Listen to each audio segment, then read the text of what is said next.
This morning I was asked to talk about news and new evolutions in the neoadjuvant treatment of esophageal cancer. And this is really an important topic, and what I showed to the audience was the new ESMO guidelines for esophageal cancer, which we published last September.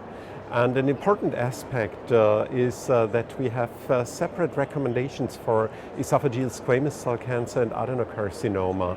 And this is important because these are really two different diseases with a different biology. And what is going on in adenocarcinoma is that we have interesting ongoing trials comparing neoadjuvant chemoradiation to perioperative chemotherapy, because this question is really not solved yet. And I showed to the audience ongoing trials, including a current trial which is comparing the perioperative FLOT regimen, 5-FU-leucovorin, oxaliplatin and docetaxel, compared to the CROSS regimen, which is carboplatin, paclitaxel and radiation therapy. This is an ongoing trial which should ultimately solve this question. And for esophageal squamous cell cancer, an interesting question is really if you need surgery or not, if you can go also with definitive radiation, chemoradiation, omitting surgery.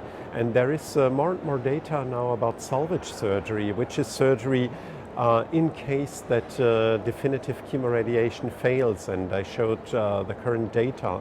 And this is something that we recommend also in the guidelines, but salvage surgery is something that should be done in expert centers, because if it is done in less experienced centers, then the mortality is really going up. So this was another important aspect.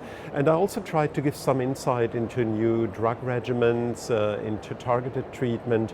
I mentioned already that FLOT regimen is a new regimen which is more and more important in the perioperative setting of gastric cancer and also esophageal adenocarcinoma, with newly presented data at the last ESCO meeting.